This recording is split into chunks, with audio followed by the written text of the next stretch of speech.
Okay.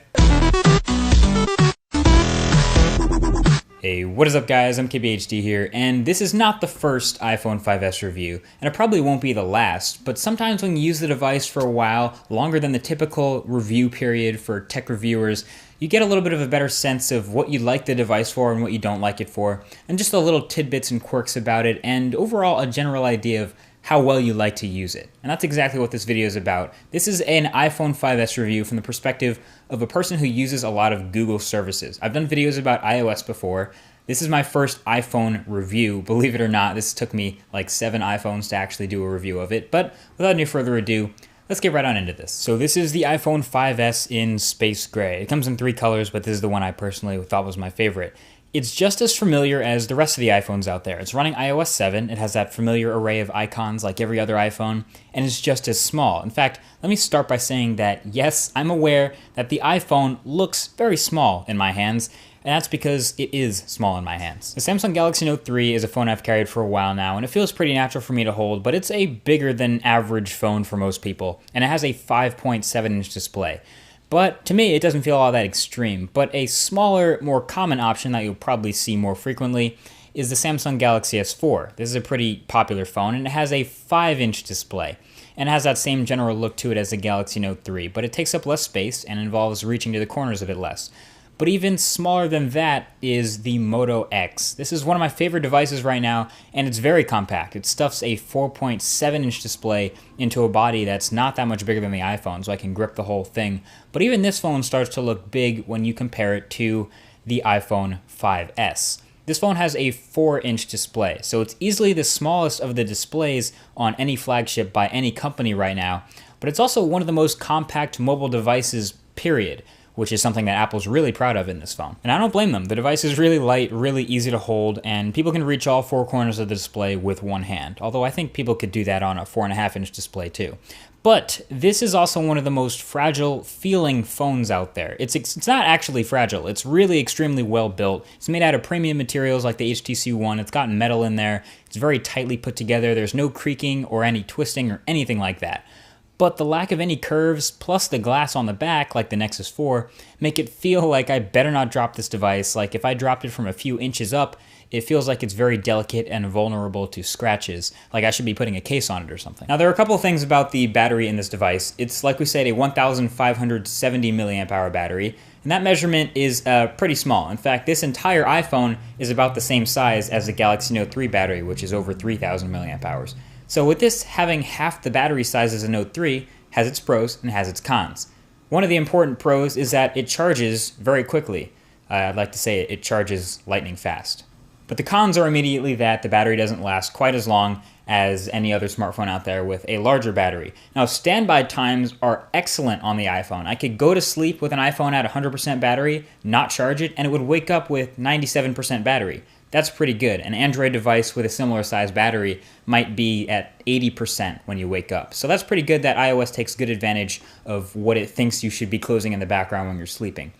But it doesn't have the best battery life during actual use. In fact, it's not even quite as good as the iPhone 5. I'd say maybe 5% worse than the iPhone 5. But it's about the same battery life as you'd expect from an iPhone. So if you're coming from a previous generation iPhone, you won't find too many surprises here with the battery life. Everything else about the hardware, though, is very well crafted. We saw this in the iPhone 5, too. It's solid aluminum on the sides and the back. It has awesome buttons that are precisely crafted so that they don't wobble at all, which is nice. Plus, they have the laser etchings to indicate volume up and down.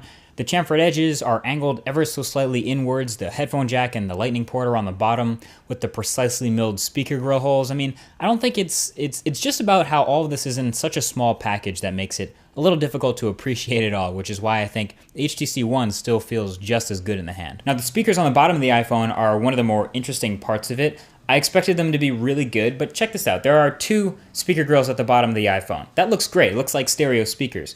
But it's actually just a single driver. The right-hand side sort of echoes over to the left-hand side. So if you cover up the left-hand side, you will hear no change in the sound. But if you cover up the right-hand side where the driver is, you can completely mute the speaker. So you have to be sure not to do that by accident. I'll give you a sample of the sound.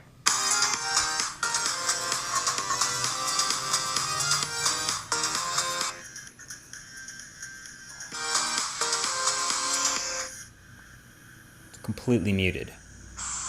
Well, anyway, like we've said, the iPhone has obviously familiar hardware on the outside, but what about the inside? Because that's where the main change came from between the 5 and the 5S. Now, if you thought the Moto X was a consumer-oriented device that didn't care about specs and targeted the average consumer, wait till you see the spec sheet of the iPhone 5S. It has, on paper, the same specs as, literally, not even exaggerating, a flagship from 2011. Meet the Samsung Galaxy S2. Release date, April 2011. Inside, it had a dual-core 1.2 GHz chip, 1 GB of RAM, 32 GB of storage, an 8-megapixel camera, and a 1650 mAh battery.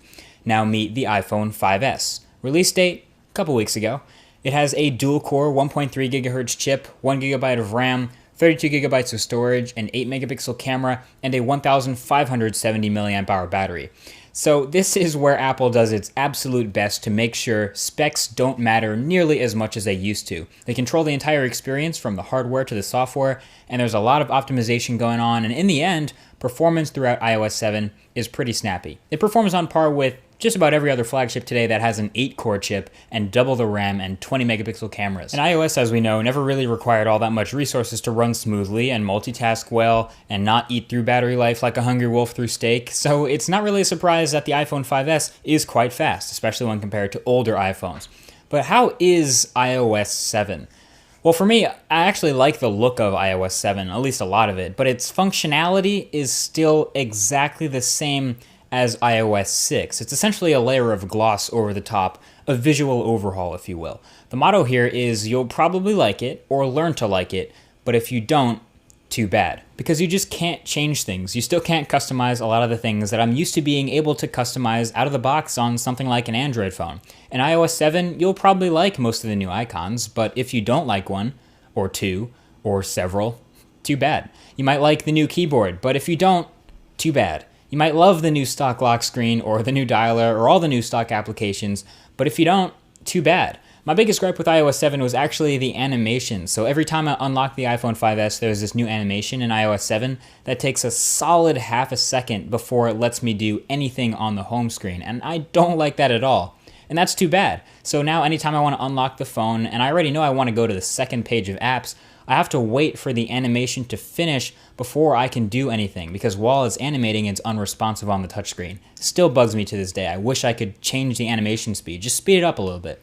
There's also a lot of weird little bits of fragmentation, like with the keyboard, for example, where if the app you're using isn't updated for iOS 7, it doesn't get to use Apple's new keyboard. It'll use the old iOS 7 looking keyboard, which creates a bit of visual inconsistency, and that will, I guess, be a bit of a mess until app developers get on the case and update their apps for the new OS. But overall, yeah, I like the look of a lot of iOS 7. I think it's quite nice in a lot of areas that aren't the icons on the home screen, but the functionality I still have problems with, and those still remain, and that's too bad. Now, outside of this, of course, iOS is still a great choice for a lot of people, and that obviously won't change. I mean, 10 million people bought this phone the first weekend it was available, so it's clear that people love it and want it. As a Google service user with stuff, like Gmail, Google Drive, Google Calendar, Tasks, etc., you can get most of the core stuff you need and get away with it from the App Store, so the situation is really not that bad at all. And then there are, of course, the few fringe benefits of the iPhone, like Touch ID, for example, which is the name for the fancy fingerprint sensor in the home button of the iPhone. Lets you unlock your phone or authenticate your iTunes purchases, and you can register up to 10 fingers. Of course, people have also found great ways to register things other than fingers, like their toes, their pet's toes, and even other body parts.